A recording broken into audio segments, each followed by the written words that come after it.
Welcome back to our second podcast episode. For those of you who must be joining for the first time, let me reintroduce the Financial Supervisors Academy, the FSA. The FSA is dedicated to equip our staff and financial supervisors with the necessary expertise and technical competencies.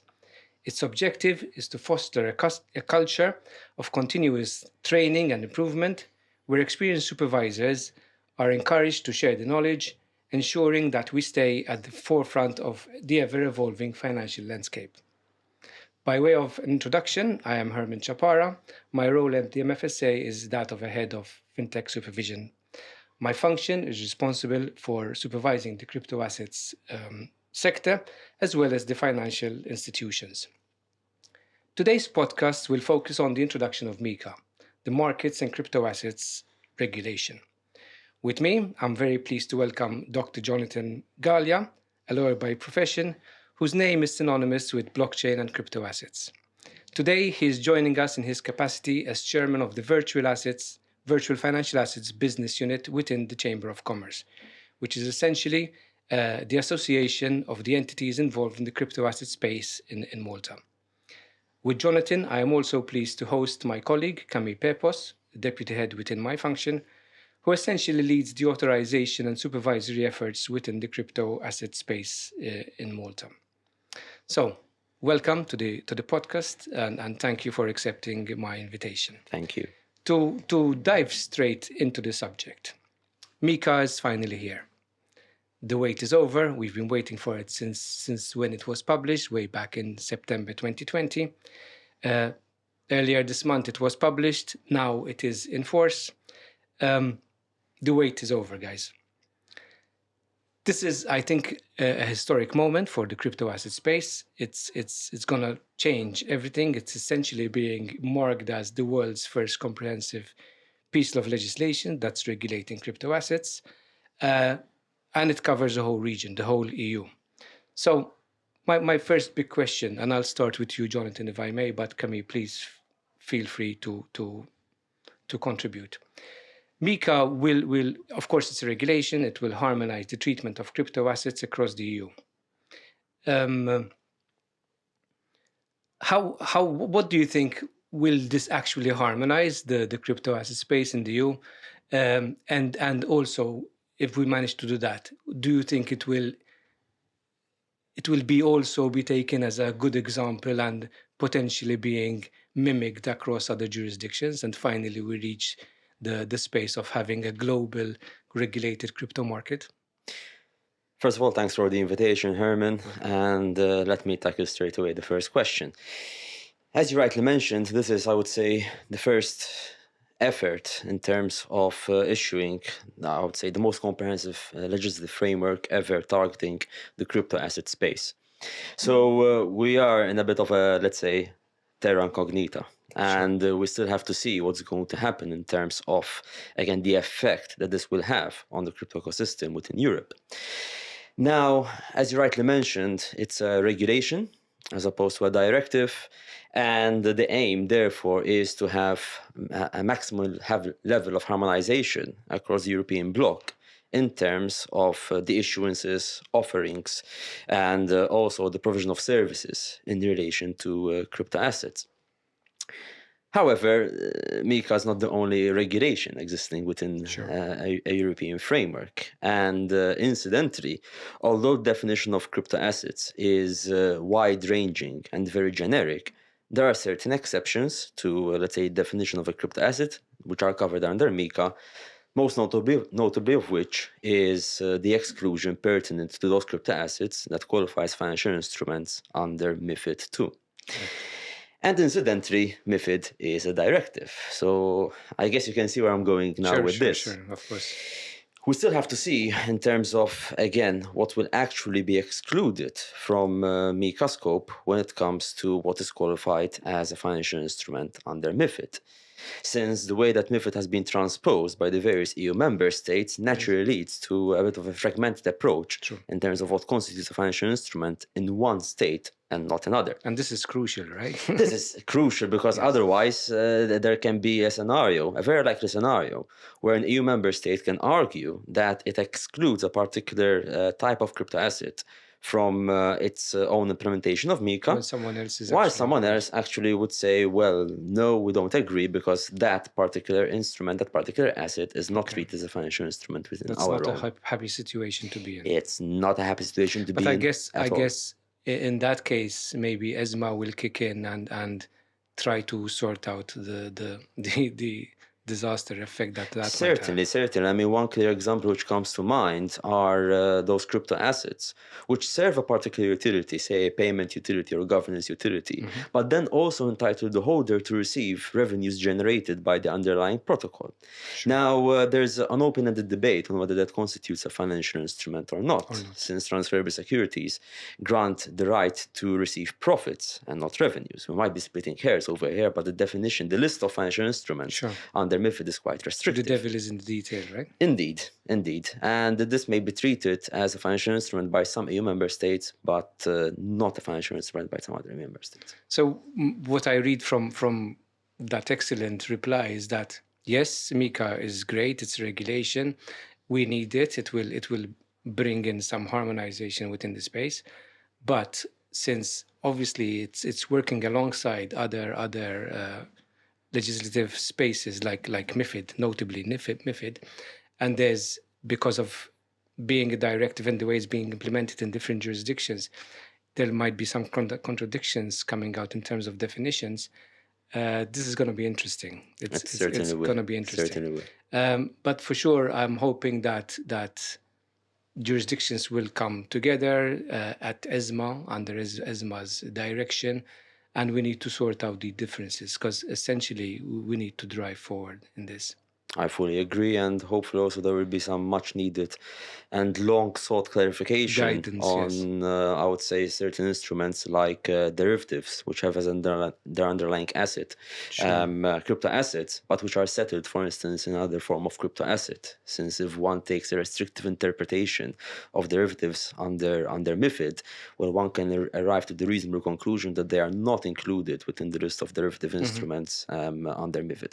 Again, just another example which I would hope this is again the topic of our next podcast, I guess. we just kicked up our next.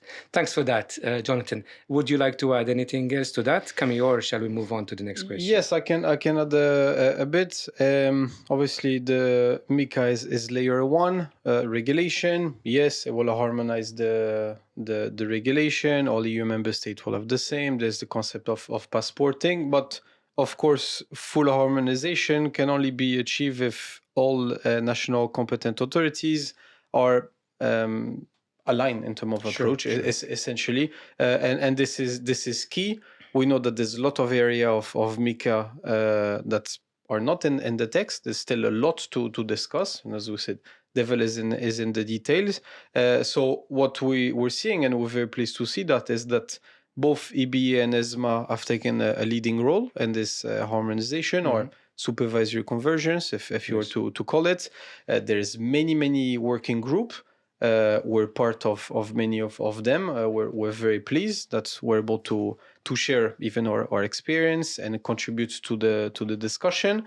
We know that there's already a schedule of RTS, regulatory technical standards, that should clarify many of the finer details and approach. For example, how do you authorize a CAS? What type of document do you ask? Right now, we know that the place is fragmented. Everyone has a different framework. And even with the same, right now, all the EU member states have AMLD5, and we're already noticing from one regulator to another a very different approach. Level of documentation that is required, intrusive, etc. So I think there is a bit more than 50 of those RTSs, 52, I believe is the exact number right now, that needs to be issued. So I think this is really a space we need to look at. This is really important that we get it right. Of course, because this will bring in an element of regulatory arbitrage as well. Right? Completely regulatory arbitrage, and that's the last thing we want. Yes, and also this might negate some of the benefit or some of the advantage that MiCA introduced. So rightfully so, at the beginning you mentioned the idea that MiCA could be seen as an example across the world. The legislation is great. every lawyers would agree on that, but how do you implement it? Sure. Could either be a massive success or a disaster. And here we have a shot at being leader as EU and in the crypto space, or we could get lost into the details and not achieve the objective that we have set. So this is really key. We know that we're on a very tight schedule. Both EBA and NSMA have the objective of having all the RTSs The clock is ticking now. published before everything is applicable. So just for context, everything related to stablecoin, I'll generalize the term, would be applicable in 12 months' time. And for CASP, commonly known as VAS, is in 18 months' time. Correct. If anyone has ever been involved in drafting RTSs, you know that this is very short, because obviously you need consensus. So we're talking about every competent authorities having an opinion. There's drafting working group, Consultation, of course. And that's just internal, as in from the public sector. Then you will have to speak to the private sector, Sure. which might, again, throw out completely the initial draft. So really tight. We need to work hard on that. But this could be really the key to our success and really implementing a regulation that, achieve the objective it has set. Okay, thanks for that. I'll ask you the next question, which essentially, what do you think are the opportunities and challenges that you see lying ahead of what we now call CASPs, the crypto asset service providers, which MiCA will bring about? Okay, so a first obvious one is regulatory clarity. I think this is really important. We know that the space has evolved. A couple of years ago, it might have been qualified as the Wild Wild West. Operator didn't know how to comply or what type of requirement they need to comply to. We still see that scenario in multiple jurisdictions, and I wouldn't mention one across the Atlantic, but we don't know where we stand. So as an entrepreneur, as someone in the business, I would find it really, really difficult to enter the space. I don't know where I stand. So regulatory clarity is obviously quite important. On top of that, as we mentioned right now, the place is fragmented. Having a harmonized approach and a level playing field is key. At least in the EU region, right? Exactly. In the EU region, we're seeing right now, as a base layer, we have AMLD5 requirement, which are essentially KYC and onboarding. Let's generalize those. While other jurisdictions, such as ours here in Malta, have conduct and prudential requirements. So one could say that we're not competitive, or that our operator face a harsh competition because their direct competition don't need to abide by the same requirements, Exactly. which obviously is an issue. So a level playing field is obviously welcome. And last opportunity is to reach this single market, which is the main idea behind EU. So very pleased with that. And bringing crypto assets to a fully regulated space, which therefore makes it more acceptable to correct. This is investors, a legitimate business. Exactly. This is a serious business. This is regulated industry. It's becoming real, yes. It's becoming real. I mean, Bitcoin has been created more than 10 years ago. It's happening only now, but it's becoming real, which is a bit strange when you look at the main ideology behind Bitcoin. But this is the world we live in. Challenges. Some challenges, definitely. There is some investment that would be needed, not only from the regulator but from the operator, because from what we're seeing, from what we've experienced, this is a massive step up from just an MLD5 registration. For sure. Simply having KYC and onboarding requirements is far from enough when you want to be licensed and abide by prudential and conduct requirement. A lot of investments needs to be carried out. So they need to step up. Yeah. They need to step up. That means extra resources, extra system, and generally maturing in your compliance culture. For sure. AML. Everyone is accustomed to that now. I think this is common. I mean, every business understands the need for AML. But when you get into the corporate governance, the 3-line model, risk management, internal audit, this is already much more of mature concept that were present in financial industry, but generally are not known from a more startup-like population, because this is what we're dealing with. So that's something to be on the lookout for. The other main challenge that I'm seeing is the potential bottlenecks or delays. From the estimation of even ESMA, there is roughly 1,000 VASP that would qualify as CASP and will need to be authorized in 18 months. If you just divide it by the number of member states, you see that we have roughly 50 CASP per jurisdiction that will need to apply. We know from experience with the VFA Act and authorizing those operators that it takes time. This is not a matter of weeks; it's a matter of months. There is actually the grandfathering period, which allows them to keep on operating for another 18 months. But we're not too sure which jurisdiction, which member state will actually use that grandfathering period, depending on how good they feel with their current absolutely legislation. So that still need to be seen. Definitely, we know there's the first 18 months for the provision for CAS to be applicable, and then there's that extra 18 months for everyone in the jurisdiction to get aligned and get authorized.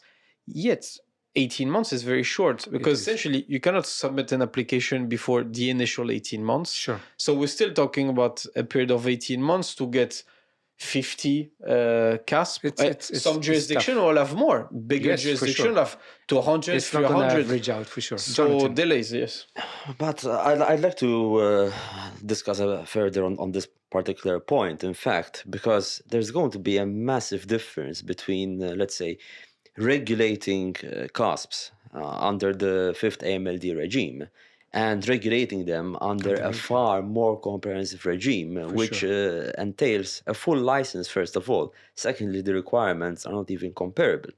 So going back to the transit provisions under MiCA, which essentially state that CASPs will be allowed to operate for an additional 18 months after the date of applicability, according, I would say, to their national registration or license, whichever might apply accordingly.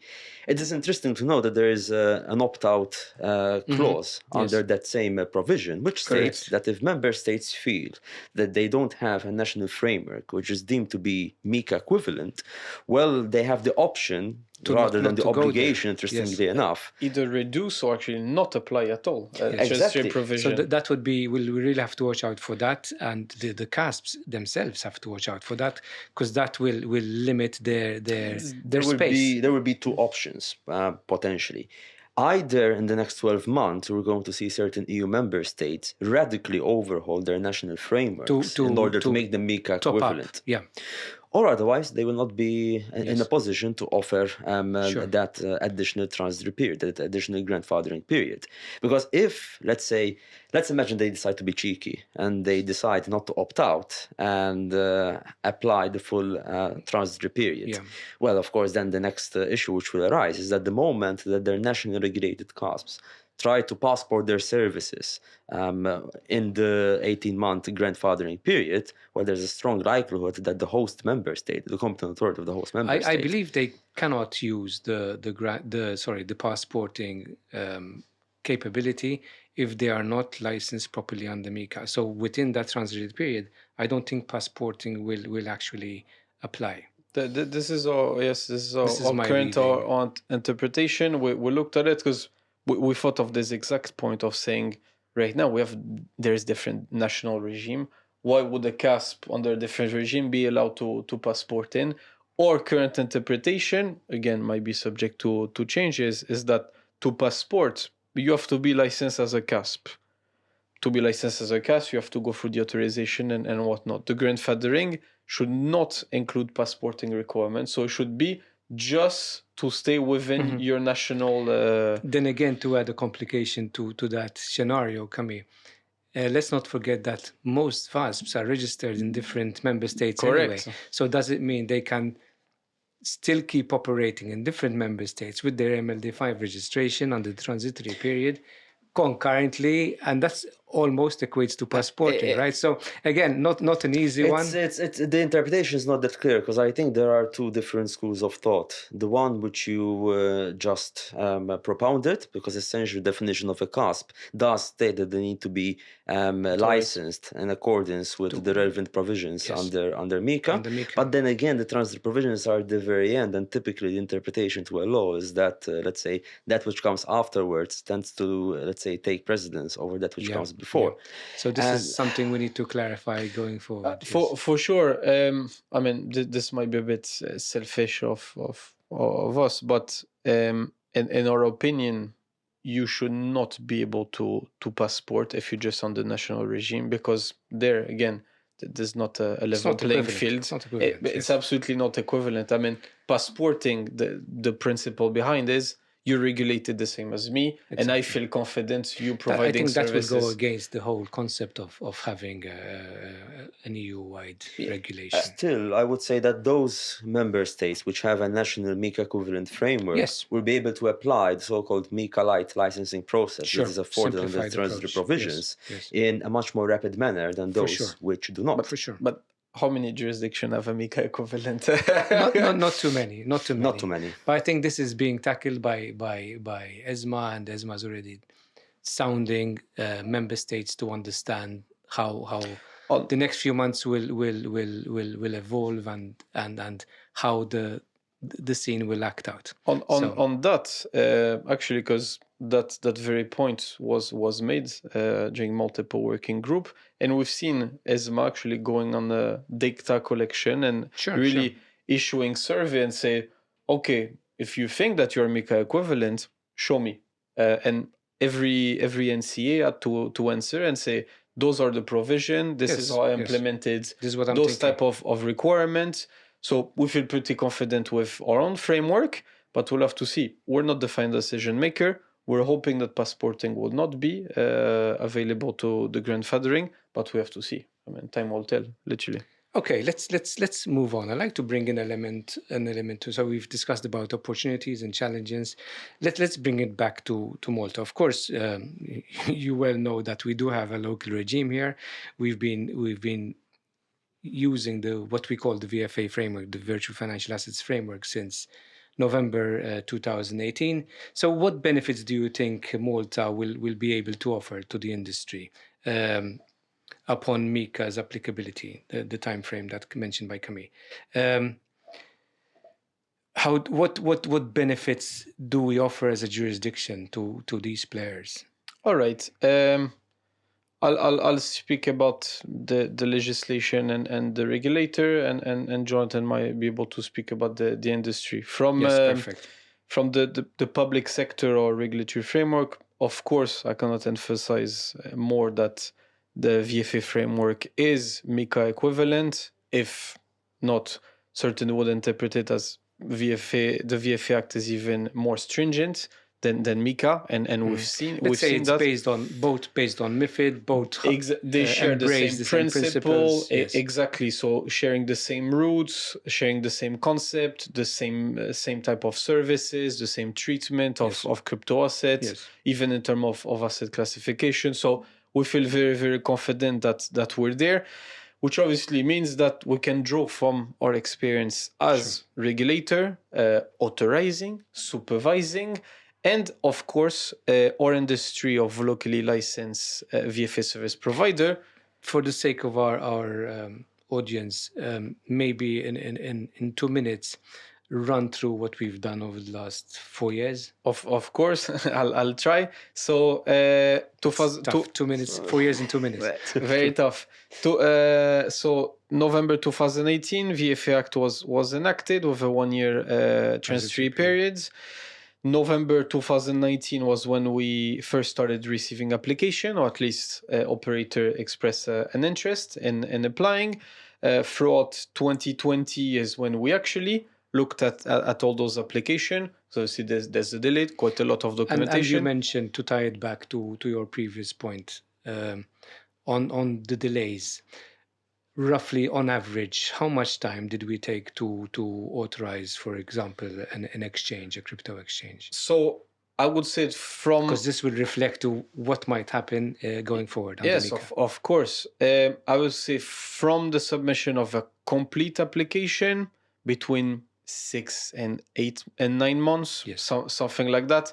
Again, submission of a complete application. And I think this is where there was a crux, a lot of understatement, because a complete application means that there's an answer to all my potential question. And this is where we saw that there was really a learning curve for the market.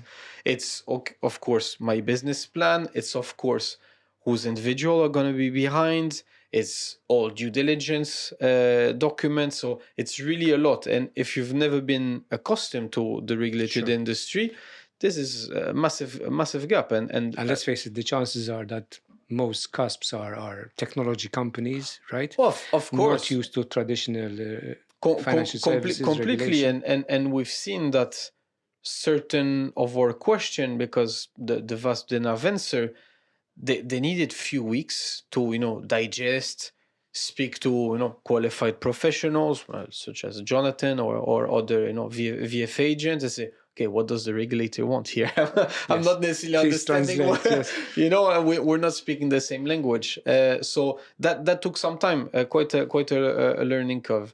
So let's go back to be fair, if I may be autocritical here, it took time for us to even understand the business models. Of course, time for us we're talking about brand new business model. To having a piece of legislation and making it work in practice. Yes, that takes time. I mean, every piece of legislation needs to be interpreted. And I mean, you can state, I want this requirement to be complied to in a satisfactory manner. What does satisfactory manner mean? It's a lot of trial and error. Also, and I think that's reflective of the trial and error and whatever. I believe that since we've issued the first rule book, which was in 2019, we've issued 4 revisions to it. Because we had to constantly challenge our own interpretation and what do we require? I mean, how do you mitigate risk? To mitigate risk, I need to understand the risk. My understanding of the risk of the industry in 2019 and today is completely different. Sure. We're much more mature today. So I would require less, or I'm able to be more proportionate. So 2020, we assessed all application. This essentially, by the end of 2020, to each applicant, we either issued a green light, which we call an in-principle approval, or we said, sorry, buddy, you're not going to make it, so it's time for you to move on. In fact, I believe half of the applications were either voluntary surrendered, or not everyone, some even refused. Exactly, not everyone made the cut. I mean, that's also interesting going forward. There's no guarantee that the current number of guys out there will actually make it to the MiCA standard. And which right now is even a more dangerous situation, because imagine if you're currently a VASP under an AMLD5, you've built your business for a couple years and you don't make the cut and you need to terminate. I mean, we're talking about 3-4 years of investment. There's a real company, there's employees. We're not talking about an idea, a seed. This is 2018. Happening. Who was around? There's no big player. So that's one of the challenges and the preparation. That 100%. How serious this needs to be taken by the players themselves. Absolutely. The moment we passed on this authorization from 21 onward until today, this is where we had to switch our hats and become supervisor. Yes. So this is where you said, okay, you passed my initial assessment, great. But let's meet you. Let's visit you. Yes. Let's actually come to your offices. Do you have an office? And this is where COVID didn't help, of course. So we carried out some remote inspection. But say, okay, in practice, show me what you're doing, because we all know that it's very easy to get perfect policies and procedures drafted. I mean, this is almost an academic exercise. Sure. I can draft the perfect business plan. That doesn't mean this is what I'm doing. Yes. So this is where we had to switch that. So throughout this entire journey, we learn a lot. I cannot emphasize this more. And we would challenge our understanding, our knowledge, etc. So I would say that right now we're an experienced crypto regulator. We're not the only one. Let's not forget also FIU, which is the AML regulator. Sure. I think it's the ecosystem that has matured over time. Completely. I mean, we have an AML regulator that understands crypto fully, that is very well equipped, even for analysis. They have the tools, they have the knowledge. And it's not just the FIU. I the think police it's as the well. police, it's the sanctions everyone. monitoring board, it's the asset recovery bureau. Exactly. Even the courts had to step up, Yes, right? yes, because it's not only the financial regulator. We're the beginning of the journey, because Sure. you become licensed, but then you have so many obligations and again, so many also I requirements. would, if I may add, the accountants, the consultants, the advisory services, the lawyers, everyone has been exactly, and geared up. I think Jonathan can mention that. I mean, we have a network of really qualified professionals, you know, and I think that even the fact that they have a business section. In fact, I'll get into that. That's a perfect transition to my next question, Jonathan, to you. Can you tell us a bit more about this VFA business unit within the Chamber of Commerce, what it is, what it does, who the members are, and why have an association anyway? Will I also be given 2 minutes? Because this was quite a lengthy 2 minutes. Yes, I always say the same 2 minutes. I always say 2 minutes, but Camille just runs away with my 2 minutes. No worries. So, as you mentioned at the beginning of the podcast, Herman, the business unit essentially represents the VFA industry here in Malta.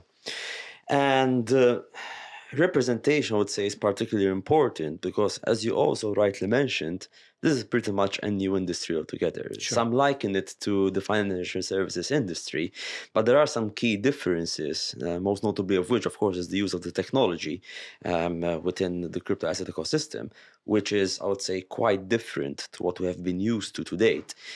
So this is just, one of the points that, I would say, merits both, let's say, a technical understanding of the industry as well as the ability to bridge the technical part with the legal, the regulatory parts, etc., what we term as, I would say, the traditional frameworks.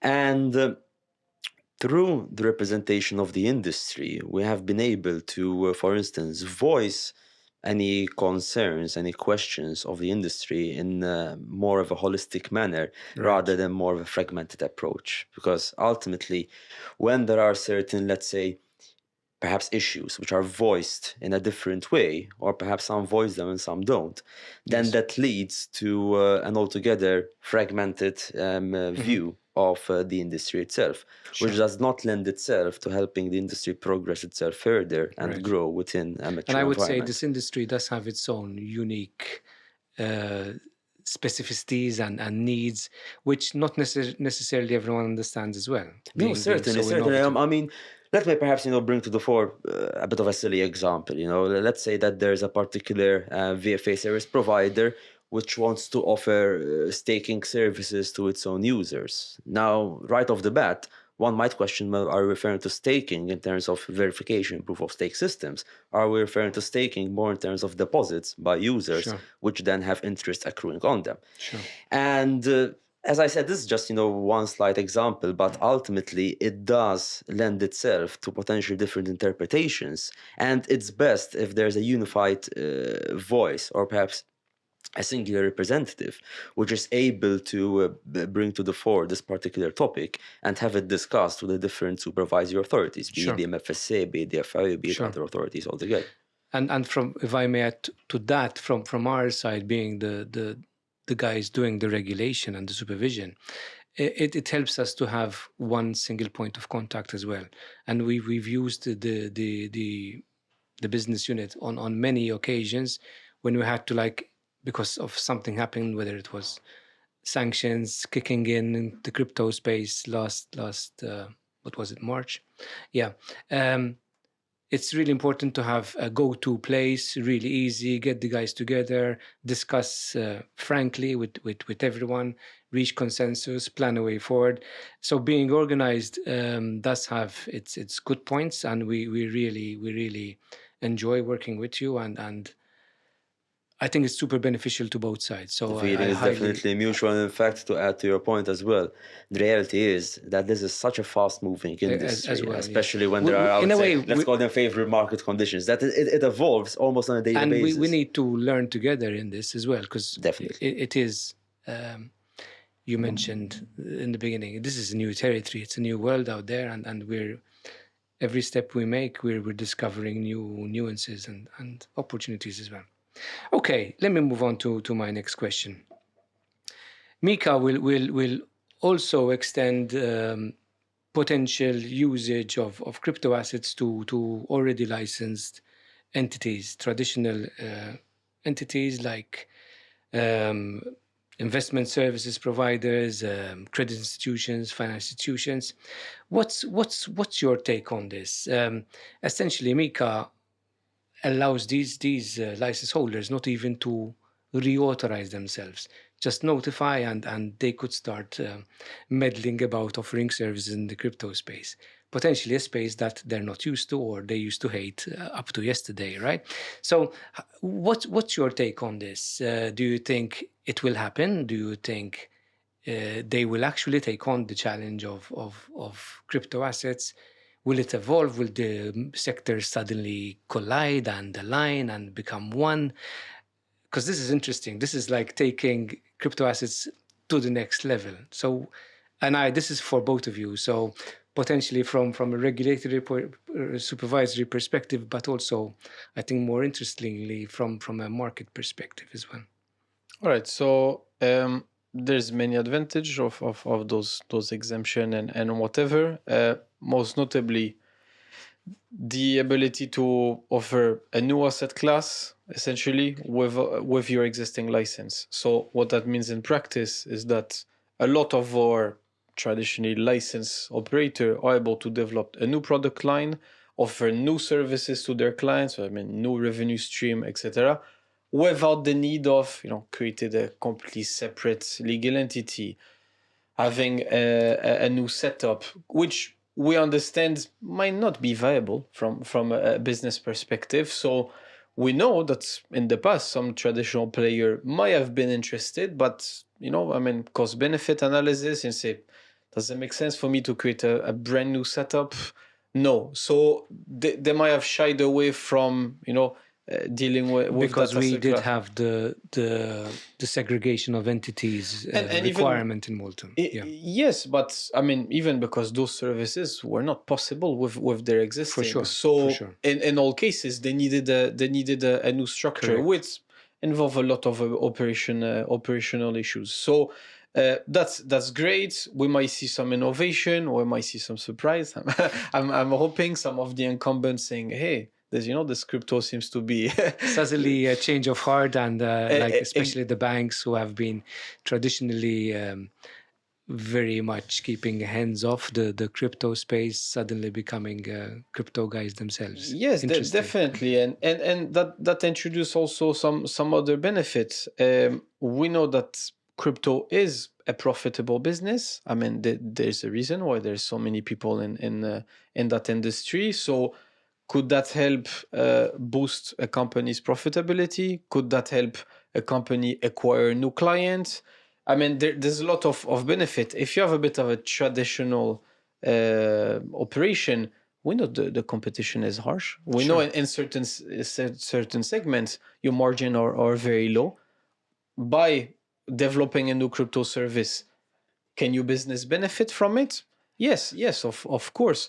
And I think that's wonderful. Even in terms of investment, it has been proven multiple times by even statistical study that having a bit of crypto in your portfolio can help you because you're not tied entirely to the financial markets. So it brings a kick, a new flavor, just like you discover a new spice. Hey, that's nice. it changed a bit. So that's really, really interesting. And yes, obviously we're hoping for a bit of a change in the culture of saying The appetite, right? The appetite, saying crypto is not the devil. I mean, this is a heavily regulated industry, or it will be, or at an equivalent level of regulation. Exactly, and that I think would benefit the entire ecosystem. Really, Jonathan. I do think that let's say the exemptions afforded to financial institutions, especially to credit institutions, are a bit generous. And let me bring an example. I do believe so. They are. Because let's actually mention your bank, do everything you want. But let's mention, let's bring sports into the picture, and let's recall that famous fight between Conor McGregor and Floyd Mayweather. Conor McGregor was, of course, the undisputed champion in MMA, and he had all the qualifications to be able to take on anyone who also fights in MMA. It was the bank, right? But the moment that again he challenged someone who practices a different sport altogether, which is boxing, well, we all know what the result was. So effectively, this may very much be the same problem that will likely, let's say, be faced, or rather that banks will be facing when, of course, they're given a bit of a, let's say, free ride in terms of offering crypto asset services to their users, which potentially could be exacerbated by the simple fact that banks have a much vaster outreach to retail users than cusps themselves. So how is this going to evolve? Well, I mean, time will tell, but I do foresee that there will be, I think, a lot of issues cropping up simply because banks will be underestimating what it means to offer crypto asset services. Mm-hmm. You might be an athlete, but this is not your sport. That's the reality. And banks are arguably the most strictly regulated entities, within the financial realm. Yes. But again, we'll have to understand the, the appetite. But again, if it's more regulated, more harmonized, then potentially, yes, there'll be an appetite to let's get in there, and it's not going to cost us anything else. We're licensed already. Let's get our share of the pie. But it will definitely be interesting. For sure, I do see some convergence and some overlapping between what is now purely investment space, what is now banking and payment space. I think. Also going on to my next question vis-a-vis stable coins and how these are being treated within MiCA, the EMTs of this world and the arts of this world. Perfect example of convergence. I mean, yes, is the space, electronic money. What's your take on this? How EMT taking over e-money? Is e-money dead? Will totally replaced by EMTs? So first of all, I think let us keep in mind that potentially the treatment of stable coins under MiCA. And if I may bring in central bank digital currencies as well. But that's a topic for another. That's for another podcast. This is okay. Number 4, podcast 4. Okay. I mean, let us not forget that I think, let's say, it's reasonable and fair to say that the inclusion of stablecoins under MiCA was also a bit of a knee-jerk reaction to the back then Libra project by Facebook. This is essentially what started the whole. Arguably so. Yes. Gold rush sort of thing. And this is reflected when you see the concept of significant. Yes, it was really.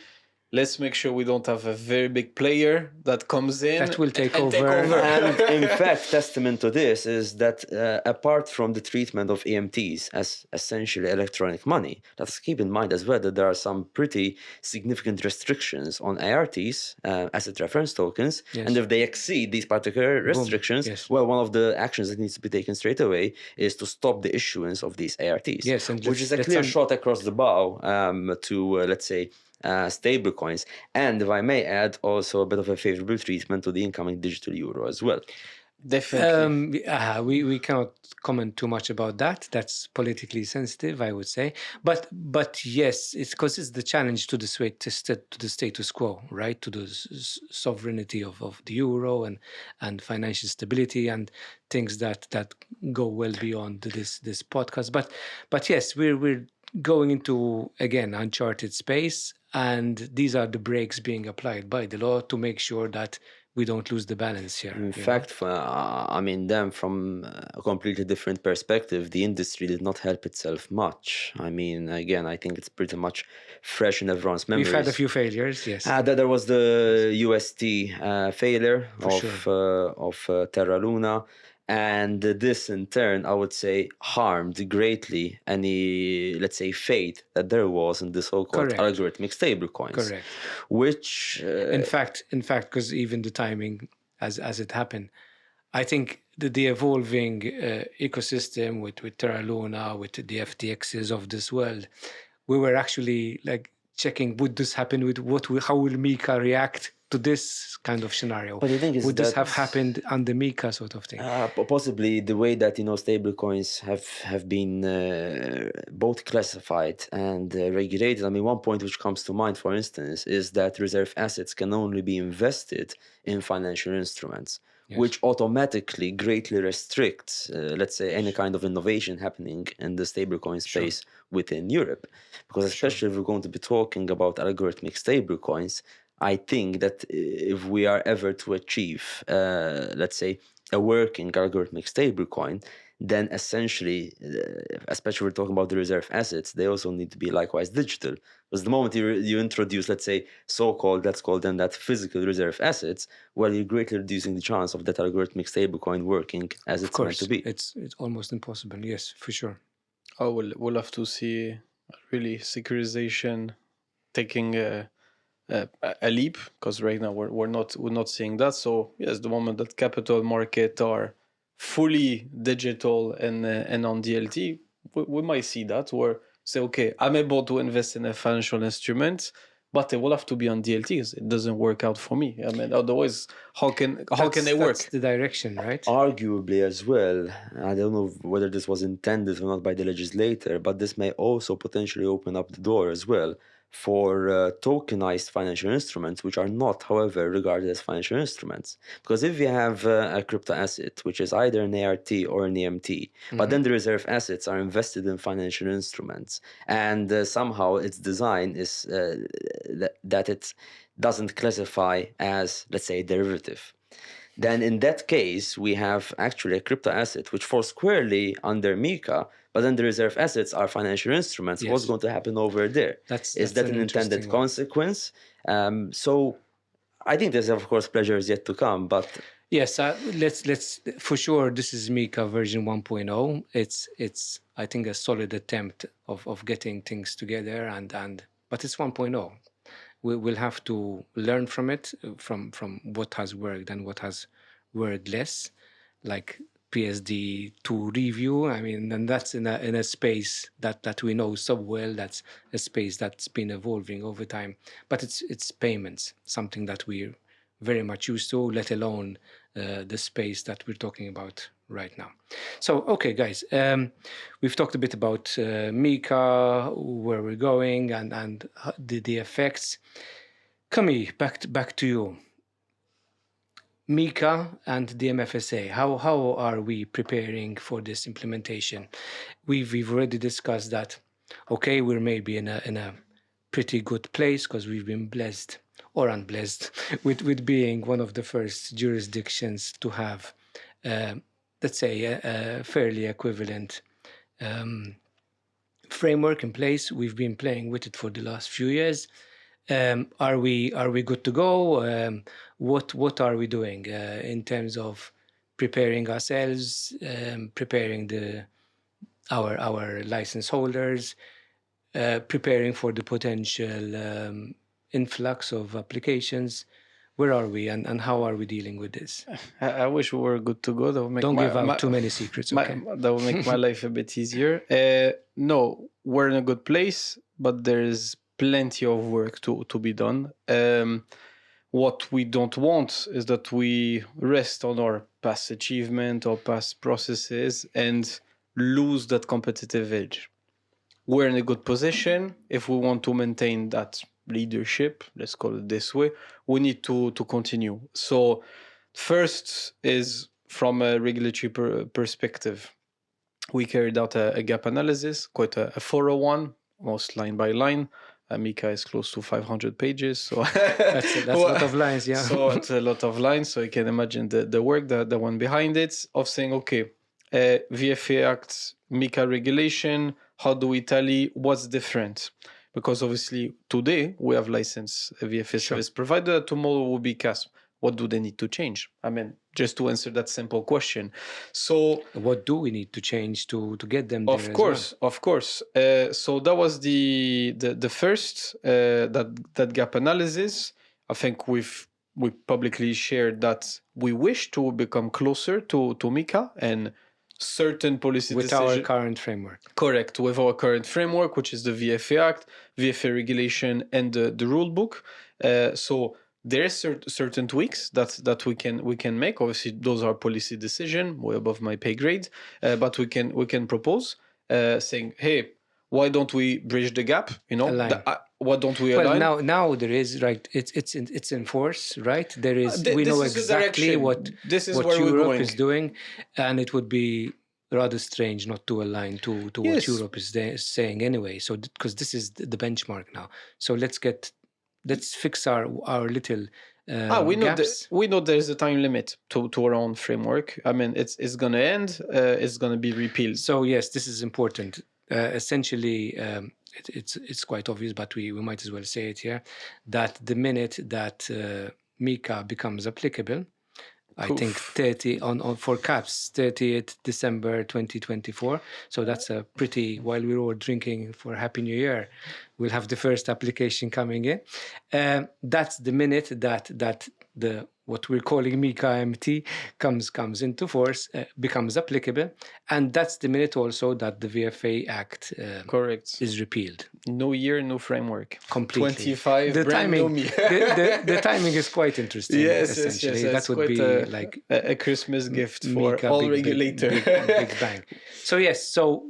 Gap analysis, of course, alignment when we can. Align the rule book, obviously aligning that means our current license holders need to get their act together also and align themselves upwards or downwards, because we do see both sides. Exactly. Downwards should be easy. Obviously, no surprise here, because they will know that looking at MiCA, this is what we would expect. So we'll just smoothing out the transition. So that's one. Obviously, our processes needs to change. We're very lucky once again to be part of many working groups, so we know roughly what would be expected from all the NCAs. So we're trying to adjust. I mean, how do you authorize? What type of information do you ask? What else do we need to do that we haven't been doing? Is there, what else a specific tool I need to buy? Is there something else I need to do? Or so we can formats that we need to use, templates. Exactly. Yes. I mean, right now it's not us doing whatever we want. Whatever we want in our own backyard. So we'll have to communicate with ESMA. We'll have to communicate with the EBA. How do you do it? So a lot of changes there. And then, of course, a lot of outreach. I mean, we're super approachable, but we're always doing outreach initiative. Today is a testament of that. A podcast. Later on this year, we have a great event that we're planning. 16 November, save the date. So that will be a super good event. Thank you, FSA, for the support also in that. Of course, thanks for the FSA. So 16 November, where we're hoping to bring all stakeholders together. So the ESMAs, the EBAs of this world, all the big boys from the supervisory authorities. Few jurisdictions also, because it's interesting to see. Because this is a European effort. Yes, for sure. But we also want to bring the industry. It's great. As regulator, we can speak for hours of how great MiCA is and what am I doing how great we are. But yes, Jonathan, you want to add something? I mean, listening to the replies and the questions in the past few minutes, I think you may be taking this for granted, but it highlights, I think, the immense, let's say, benefit of dealing with an authority which understands the industry. And this will come to the fore as, I think, an underestimated issue by maybe we take it for granted because this is what we've been doing for a while, right? Exactly. I mean, we're doing this for the past 5 years or so, and ultimately this may prove to be a very increasingly important point for service providers, especially those perhaps which have not yet been operating in Europe and are looking to enter Europe following the introduction of MiCA as well. Because the other guys who have at least some kind of AMLD5 registration have a taste, let's say just a taste of what regulation is all about and how NCAs go about it. The others would not have any experience whatsoever. Sure. So imagine perhaps, a bit of a culture shock that they would face. For sure. In terms of, entering a continent, ultimately. Completely. With, let's say, a new set of laws, which everyone will have to get accustomed to. And added on top of that, they might be speaking a language which perhaps, Sure. The counterpart might not be understanding. Sure. To potential supervisors who are just starting on this journey, which is it is a new journey for most of us anyway. So I think this definitely, let's say, is a feather in the, let's say, the authorities' hat. And I mean, I think also the 16th of November will serve as an opportunity to perhaps, showcase all of this. And but not just showcase, because it's very easy to showcase, but I think we need to share our experience with our colleagues from different member states, because this is not our project. It's a European project. It's a project we fully support, because essentially it reaffirms what we've been saying for the last 5 years, that this is a sector that needs to be taken seriously. It has huge potential and it can be regulated. I think this is what we've been saying all along. And I think MiCA is proving us quite right on this, and I'm very proud to have been a part of this journey and seeing where we're heading going forward. On just taking away from what we've been doing, and I assume that I think Camille more or less went through the whole process of where we are in the preparations that we're doing. Potentially, if we can touch upon the point that Jonathan made with some international group that are looking maybe for a new home, and maybe we can speak a bit about what we're doing there, what maybe some of the benefit we have as Malta. So the audience might know or not, but under MiCA there is this concept of simplified authorization procedure. Good point. Yes. Which I think is really key to mention here, which basically states that if you were under a MiCA equivalent regime, if you're already authorized, when you want to be reauthorized or authorized as a CASP, the process can be simplified. How can it be simplified? Essentially, looking at the document that your NCA already has and looking at the document that would be necessary for an authorization, you can just say, oh, okay, so I have A, B, C, D. I just need a revised version of E. But it's not just the document, it's the process that goes through the authorization, right? Exactly. So essentially, we take it in account that you're known to the authority. Sure. So you don't need to start the process from scratch. Zero, yes. And I think that's key for two reasons. One, for an existing license holder, it would be much easier to become CASP here. I mean, obviously, they're free to go into any other jurisdiction. No, we cannot prevent them, but I think it has a benefit of staying in your home jurisdiction. But for any international group that wants to come, or even someone from Europe that might not be under a MiCA equivalent, if today you apply and become a VFA service provider, you will be able to benefit from that simplified authorization procedure. Because as we said, we're going through the gap analysis, ramping up our VFA framework to make it, let's call it MiCA equivalent, and therefore when MiCA comes becomes applicable, because it is into force already, essentially it would be a very simplified approach, a quick top up if we may, exactly, and tick a few boxes, and this is how we're thinking it should work anyway. And very soon after the applicability date, have a MiCA license, and that means passporting, right? Passporting, legitimate, etc. And I think this is really important point, because obviously we're all excited about MiCA, but as we mentioned, the first application will be able to be submitted in January 25. Yeah. Today, if I was an international group looking for a home, what can I do? Do you wait? do I you wait something until different? And the 25? importance of this cannot be understated, because it's not going to be, let's say, what's been effectively the scenario up until now, where if a particular service provider does not perhaps, let's use the word enjoy, or does not make it in terms of obtaining a license in a particular jurisdiction, they can always say, well, it's just collateral damage, we'll just move on to another jurisdiction altogether. Sure. Now we're talking about the European Union. The license, yes. So, I mean, if there are service providers, of course, which are ready to give up Europe as a continent in terms of their business, well, I mean, that's up to them. But if they don't How can you? if they start, let's say, not thinking about it, not now, but yesterday. In fact, then, Jonathan, this is exactly what I wanted to ask you. So I'll just ask it anyway, but keep saying what you're saying. Essentially, being a practitioner, being in the field for many years, what's your advice to these crypto asset service providers out there in view of MiCA coming out? So again, what's your advice to the local population, and you're the chair of the association of that local population, but more than that, the advice to anyone else out there, both operating in Europe with the MLD5 registration, but as you're mentioning right now, those guys outside of Europe who might not want to ignore such a space. Starting off perhaps, with the local space. Well, I guess the message is that, their decision to choose Malta is finally vindicated.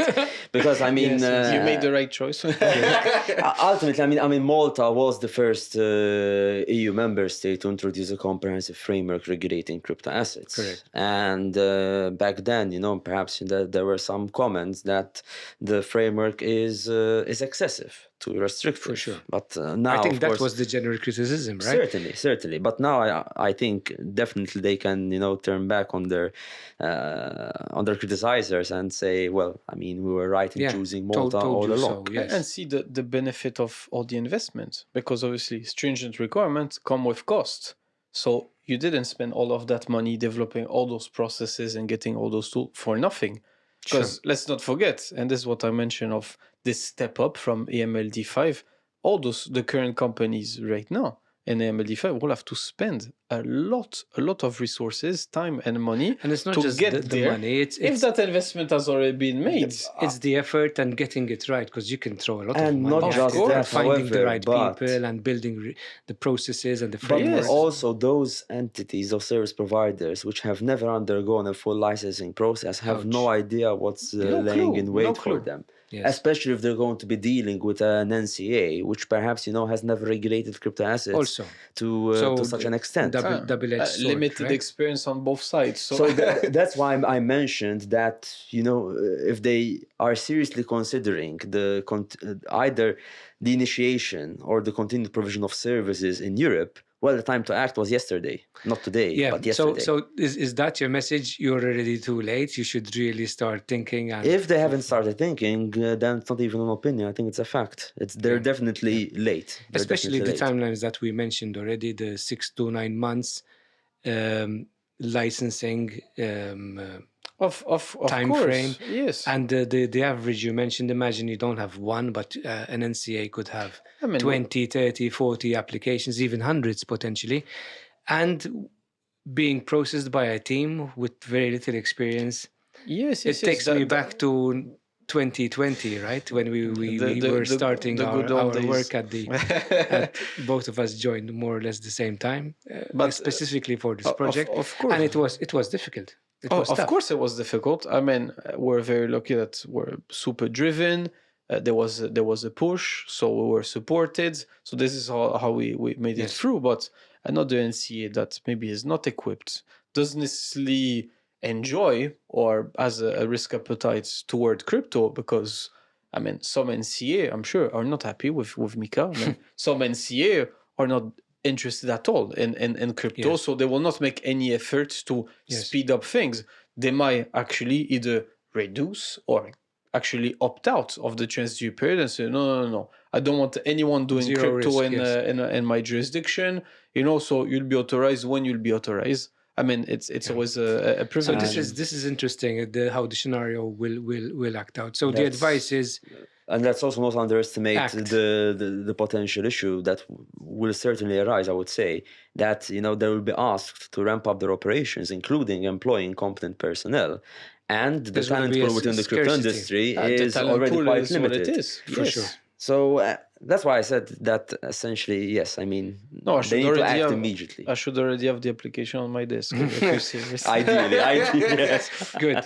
So yes, I think that's quite it's a good thought, but it's also a scary thought, because I think everyone's been adopting a wait and see. But again, as I mentioned earlier, the clock has started to tick, and the race is on, and it is Definitely. going to be a race. Yes, and also this is an opportunity for existing or prospective VASP to potentially capture new market share, because here, again, we'll have a new race. Everyone starts the same. Everyone will apply at the same time. The first one to get a CASP license in Europe is the first one that can passport. For sure. And there's an advantage to that. For sure. So what we're already seeing now, different market shares, some leaders and whatever, that might change completely, because someone might take advantage of that and say, hey, if I'm one of the first CASP, guess what? I might be able to capture a certain market because I'm legitimate. I might be able to open bank accounts, might be able to onboard new clients because I'm able Sure. to demonstrate how serious I am. Sure. Well, maybe before I was not even thought of. So Sure. In fact, there is even I would say that, in my personal opinion, there have been two golden opportunities to open up, say, a crypto exchange. 2013, when there was the first, let's say, significant boom in which, let's say, retail users invested, and now, today. Okay. Because ultimately, as Camille said, this will, let's say, signal an but that's altogether when you new can start. set yourself apart. It's a new Really. page. Yes, It's we a are completely new starting. page. It's a new chapter, actually, in the Exactly. crypto space. And I'm super pleased that our local license holder are well positioned in that race. That means that they can become even more leader, and we have already a couple leaders. So Yes, really yes. exciting. On the on if I may on the exchange, we've seen different business model obviously coming on our desk, the application and whatever. First, in 2018, everyone wanted to open an exchange. Then I think the market realized this is not easy. I need a certain liquidity. I need a certain amount of users, etc. As a practitioner, what type of business model do you see today? Do you see mostly people wanting to open an exchange, being, let's say, dealing on an account, being a broker? How do you see the space evolving? I Because think we've seen that change, from everyone is an exchange to then, listen, it is difficult to compete with some of the big boys. Let's capture another niche or provide a service that was Yes. not provided before. Sure. I think one may argue that perhaps the crypto exchange space, in terms of opportunities available, let's say, may be starting to become a bit saturated. Yeah. But you touched upon it. I think one often overlooked, let's say, type of stakeholder within the ecosystem, which may stand to be, let's say, revolutionized with the applicability of MiCA, are precisely market makers. Because most market makers are unregulated to this day.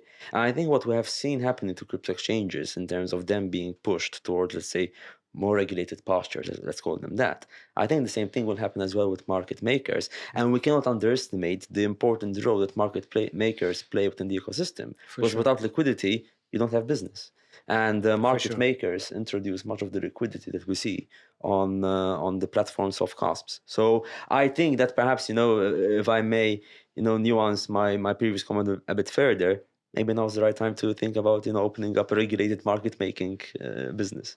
Okay. And on the, if I must another question on the population, as in the target customer in 2018, etc., we're seeing that the main target was often retail. Sure. And so we had VFA exchanges, targeting retail, etc. But the last few years, we've really seen, institutional investor wanting to come in the space, which obviously need very different services, because as an institutional, I might prefer to use a broker that gives me access to 10, 20 exchanges because each of them have something, or maybe I'm able to do margin trading, or services that an institutional investor would require that a retail doesn't have. Do you also see that change as a practitioner? Do you see institutional or prospective applicants saying, I want to open something just for the institutional investor? Do you see that shift as well? Rather than institutional investors per se, because institutional investors Or can professional. qualify as retail investors, I think that maybe we shall see this in the level 2, let's say, legislation to be issued by the competent authorities. But I hope that the definition of an experienced investor changes under MiCA in relation to how it is already set out under MiFID. Because the reality is that what is an experienced investor in crypto might be miles away from what is an experienced investor in relation to financial instruments. Completely. So we have to, I think, acknowledge that crypto assets may not be as similar to financial instruments as one would hope to think. And that essentially, to use the quintessential example of a kid with a computer who might have a lot more experience in dealing with crypto assets than, say, a traditional banker, this is very much a reality. We cannot then force that young person to be treated as a retail investor if experience will show that actually that person can qualify as an experienced investor in a much better way than, say, a traditional investor. Sure. Okay. Thanks for that. We're coming to the end of our session. I just have one final question, which potentially will make the way to another podcast sometime in the future. Number 5. I just keep spreading my wings here. MiCA and what's in scope in MiCA. We all know what's not in scope. The limitations, the problems with DeFi, the problems with NFTs. And again, I don't expect solutions here because there will be a MiCA 2.0 or at least a 1.1 for sure in the very near term, but 2.0 also going forward. So what's your take on this? And I think the difficulties is how do you determine the scope, especially with DeFi? What is DeFi? What is an NFT and when is an NFT or not an NFT? And again, how do we as NCAs come up to the same conclusions? Is this a problem? How do we deal with it? I mean, we are generally talking about DeFi and NFTs being excluded. The reality is, let's start to go, for instance, with NFTs, because the FSA incidentally issued a position paper on NFTs very recently. The way that NFTs are defined under MiCA is that they are crypto assets that are unique and not fungible. So far, so good. But then it also goes on to say that the value of these, let's say, unique and non-fungible crypto assets must also be attributable to the utility and also the unique characteristics of the crypto asset itself. Yes. And if we take a look at some of the most popular NFT collections, where one might, I would say, argue that their value is attributable to their uniqueness, to their unique characteristics. But is their value actually attributable to the unique rights assigned to the holders? In most collections, that is not the case. Sure. So will they be excluded under MiCA or not, even though they are the quintessential examples of NFTs as we know them today?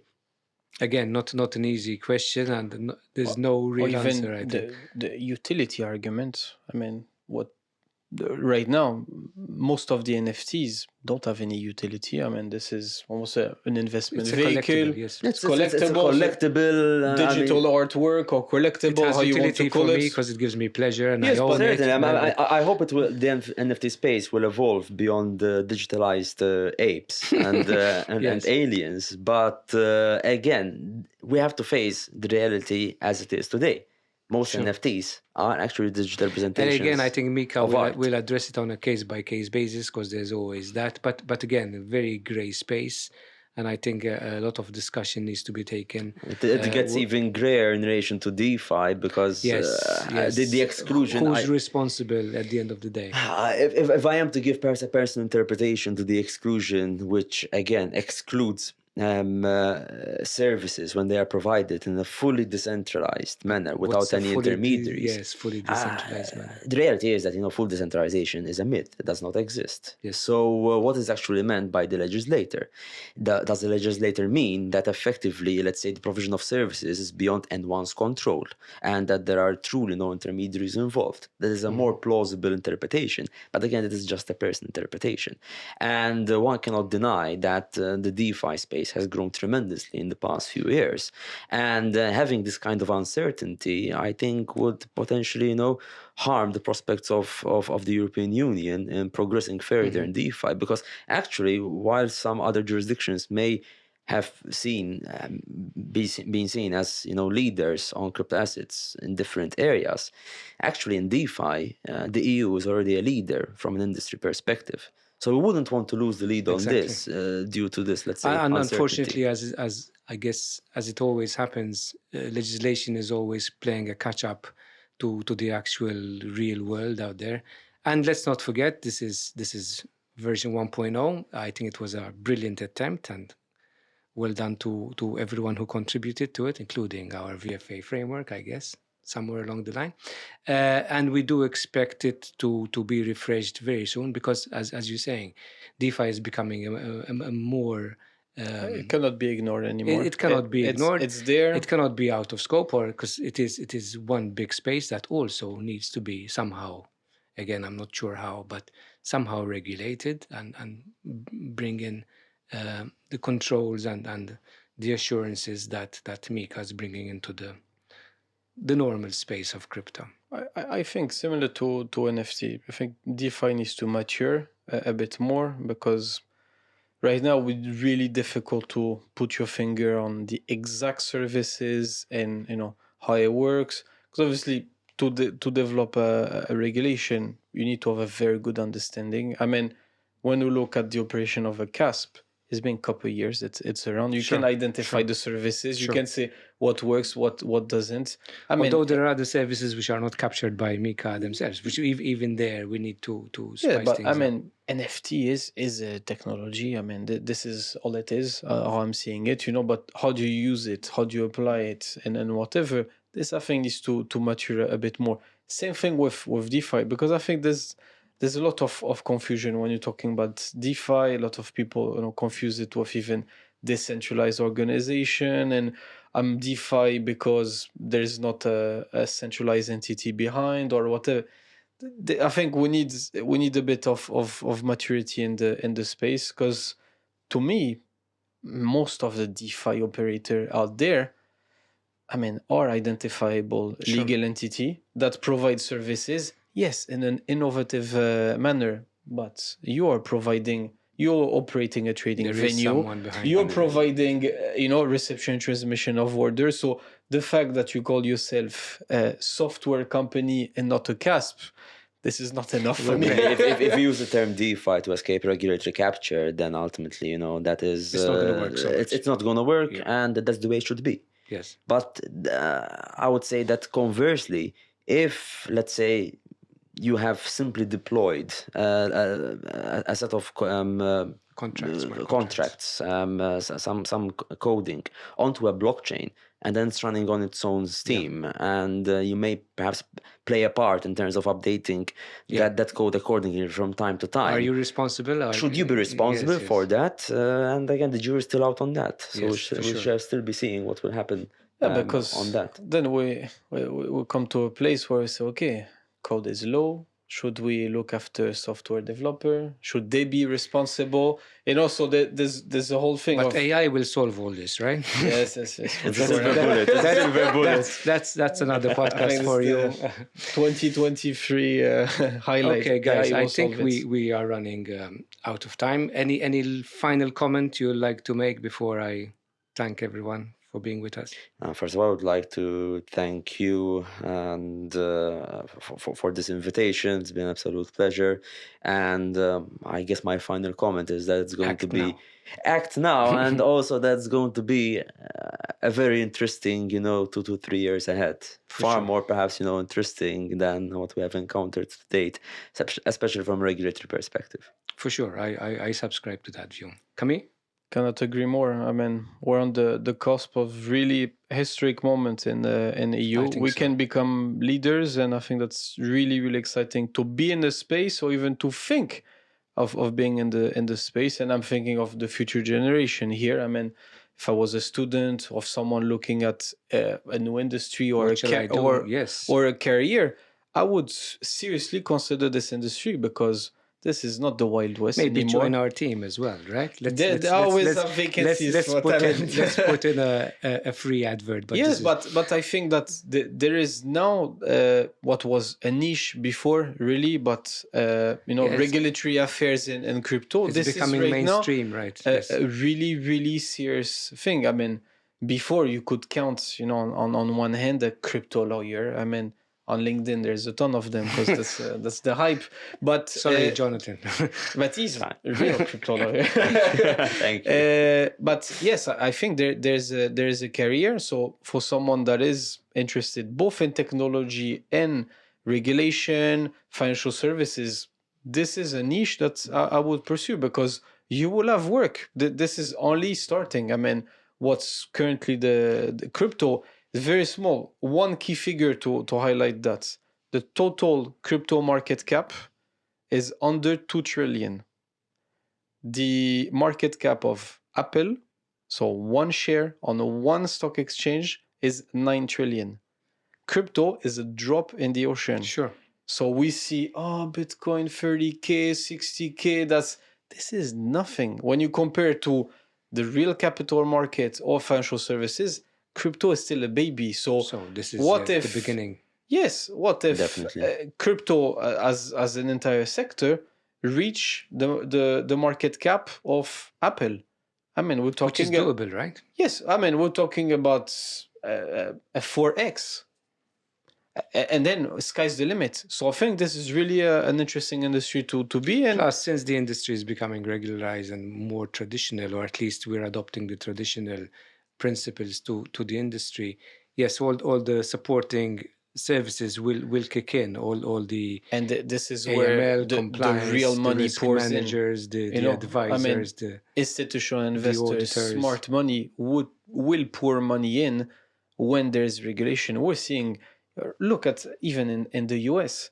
I mean, all those ETF and whatever. Yes. There's such big announcements now of really big guys saying, okay, we're in. It's time. So when these guys put money in such sector, it's going to grow. We're not talking about just retail, ICO, scams. That's, it's becoming real. It's becoming real. So act now, because it's becoming real. How's that as a final comment? I fully agree. Thank you, guys. I think it was a really good discussion. I really enjoyed it. I hope the audience also enjoyed hearing to this podcast. Of course, can I remind you to keep the 16th of November free. This would be a physical conference, so we would urge you to join us on 16 November. More details will be issued on our website and the FSA's website in the coming weeks and months. So keep tuned, and thanks once again to Jonathan and Camille and the FSA. Thank you very much. Thanks a lot.